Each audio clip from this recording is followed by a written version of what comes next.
నమస్తే. మీ ఇంట్లో పూజ, వ్రతం, బారసాల, అన్నప్రాసన, సత్యనారాయణ వ్రతం, వివాహం లాంటి ఎలాంటి శుభకార్యానికి కావలసిన పూజా సామాగ్రి అయినా, పురోహితులైన www.epoojastore.com ద్వారా మీ ఇంటి వద్దనే పొందవచ్చు. మరిన్ని వివరాలకి 8096838383కి కాల్ చేయండి. ధనుసు రాశి వారికి ఈ వారం చాలా ప్రశాంతంగా ఉంది. ఆర్థిక వ్యవహారాలు బాగున్నాయి. తీర్చవలసిన రుణాలు తీర్చివేస్తారు. నూతనంగా బ్యాంకు లోన్లని తీసుకుంటారు. ప్రతి విషయంలో కూడాను అభివృద్ధి వైపు పయనించాలని ఆలోచన చేస్తారు. ఆ దిక్కుగానే మీ ఆలోచనలు కొనసాగుతాయి. అనవసరమైన విషయాలకి, అనవసరమైన వ్యక్తులకి ప్రాధాన్యత ఇవ్వటం మానేస్తారు. కుటుంబ సంబంధమైన విషయాలు కానివ్వండి, వ్యక్తిగతమైనటువంటి విషయాలు కానివ్వండి, ఎవరికి తెలియకుండా జాగ్రత్తగా ఉంటారు. ఎందుకంటే ఇంటుగుట్టు బయటపడకూడదు అనేటువంటి మీ యొక్క అభిప్రాయం ఏదైతే ఉందో దానికి కట్టుబడి నడుచుకుంటారు. కుటుంబ సభ్యుల మధ్య ఐకమత్యత బాగుంటుంది. అందరూ కలిసి కూర్చొని నిర్ణయాలు తీసుకొని చర్చించుకొని కార్యక్రమాలు చేయటం అనేది జరుగుతుంది. ఎవరి మనసులో కూడాను ఎలాంటి అభిప్రాయం ఉన్నా నిస్సంకోచంగా తెలుసుకొని దానికి తగినట్టుగా అందరూ కూడాను నడుచుకోవటం అనేది జరుగుతుంది. సంతాన సంబంధమైన విషయాల్లో పురోగతి బాగుంది. పోటీ పరీక్షల్లో విజయం సాధించి మంచి ఉద్యోగాన్ని సంపాదించుకోగలుగుతారు. కుటుంబంలో మరొకరికి ఉద్యోగం వస్తుంది. ఆర్థికపరమైన విషయాల్లో కొంత బలం అనేది చేకూరుతుంది.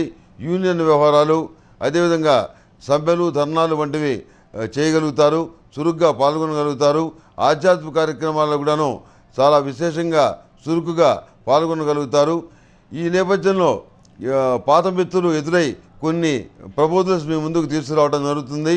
వాటన్నింటి పరిశీలించి ఒక నూతనమైనటువంటి వ్యాపార సంస్థని ప్రారంభించాలని చెప్పని మీరు నిర్ణయించుకుంటారు.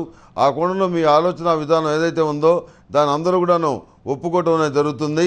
దాన్ని అమలు చేయాలని చెప్పని నిశ్చయించుకుంటారు.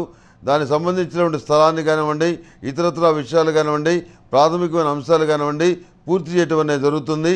మంచి రోజు చూసి ప్రారంభిద్దామని చెప్పని మీరు నిర్ణయించుకోవడం జరుగుతుంది. మీరు సంస్థ ప్రారంభం ఇంకా పూర్తి కాకముందే ప్రభుత్వ పరంగాను, ప్రైవేటు పరంగాను మీకు కొన్ని ఆర్డర్లు రావటం అనేది జరుగుతుంది. ఏది ఏమైనా కొన్ని శుభసూచికాలు ఎదురవుతాయి. వివాహాది శుభకార్యాల విషయంలో ఇంట్లో వాళ్ళ యొక్క వైఖరి విసుగ్గా అనిపిస్తుంది. ఎందుకంటే ఏ సంబంధం తెచ్చినా కానీ దాన్ని ఏదో ఒక రకమైన వంక పెట్టడం, మనిషి పొట్టిగా ఉన్నాడనో, పొడుగ్గా ఉన్నాడనో, చదువు సరిగ్గా లేదనో, విదేశాల్లో ఉండాలనో, ఇలా రకరకాల వంకలు పెట్టి వచ్చిన ప్రతి సంబంధాన్ని చెడగొడతారు. ఇక సంబంధాలు రానటువంటి పరిస్థితి ఏర్పడుతుంది. మీ కర్మ ఇంక నేను సంబంధాలు చూడను అని చెప్పని మీరు చెప్పడం అనేది జరుగుతుంది. ఈ నేపథ్యంలో భగవంతుడి దయ వల్ల ఓ మంచి సంబంధం మీ ఇంట్లో వాళ్ళకి నచ్చింది దొరకడం అనేది జరుగుతుంది. నిశ్చయం కూడా అయిపోతుంది. మానసికమైన సంతోషం కలిగి ఉంటారు. వివాహాన్ని ఘనంగా చేయాలని చెప్పని నిశ్చయించుకుంటారు. ఏది ఏమైనప్పుడు కూడాను మానవ ప్రయత్నం అనేది కొంతవరకే, అంతిమ నిర్ణయం దైవానుగ్రహమే అని చెప్పని మరోసారి మీరు మనసులో భగవంతుడికి కృతజ్ఞతలు చెప్పుకుంటారు. ఆధ్యాత్మిక కార్యక్రమాల్లో ఏకాగ్రత కుదురుతుంది. పూజా కార్యక్రమాల్లో పరిమళ గంధాన్ని, పరిమళ జూబాదిని, మహాతీర్థం పొడిని ఉపయోగించడం అనేది చెప్పదగినటువంటి సూచన. అదేవిధంగా సిద్ధగంధంతో అభిషేకం చేస్తే ఏ ఇష్టదేవుడికి కానీ, ఏ ఇష్టదేవుడికి కానీ అభిషేకం చేస్తే మంచి ఫలితాలు సంప్రాప్తిస్తాయి. అదేవిధంగా విద్యార్థులు సరస్వతీ తిలకాన్ని ధరిస్తే మంచిది. అలా ధరించడానికి అభ్యంతరం ఉన్న వాళ్ళకి జ్ఞానచూర్ణాన్ని సేవిస్తే మరింత మంచిది. జ్ఞాపక శక్తి పెరుగుతుంది. అదేవిధంగా క్రియేటివిటీ కూడా పెరుగుతుంది. మానసికమైనటువంటి సంతోషం కలుగుతుంది.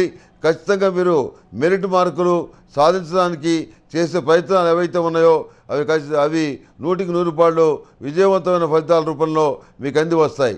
ప్రతి విషయంలో కూడాను జరగదా అని చెప్పని మీరు టెన్షన్ పడతారు. కానీ అక్కడికి వెళ్ళేటప్పటికి పని చాలా సులువుగా అవుతుంది. లేనిపోయినటువంటి విషయాలను ఊహించుకొని ఎక్కువగా బాధపడటం అనేది జరుగుతుంది. తీరా చూస్తే అసలు మీది సమస్యే కాదని చెప్పని పక్కవాళ్ళు తెచ్చివేస్తారు. పరిస్థితులు కూడా అలాగే తెచ్చివేస్తాయి. భగవంతుడు కూడా అదే నిర్ణయిస్తాడు. కనుక మీరు మానసిక ధైర్యాన్ని కలిగి ఉండటం అనేది చెప్పదగినటువంటి ప్రధానమైనటువంటి సూచన. వ్యవసాయ సంబంధమైన విషయాలు ఏవైతే ఉన్నాయో వాటికి సంబంధించిన ఫలితాలు ప్రారంభంలో అనుకూలంగానే ఉన్నాయి. ఇంకా సమయం ఉంది, వేచి చూద్దాం అని చెప్పని ఆలోచిస్తారు. ఫైనాన్స్ వ్యాపారం చేయకూడదని చెప్పని నిర్ణయించుకుంటారు. ఈ ధనుసు రాశి వారికి లైట్ స్కై బ్లూ కలర్ బాగుంటుంది. అదృష్ట సంఖ్య 9, ఏదైనా పని మీద వెళ్ళేటప్పుడు గురువారం నాడు కానీ శనివారం నాడు కానీ బయలుదేరి వెళ్ళండి. సానుకూలమైన ఫలితాలు సంప్రాప్తిస్తాయి.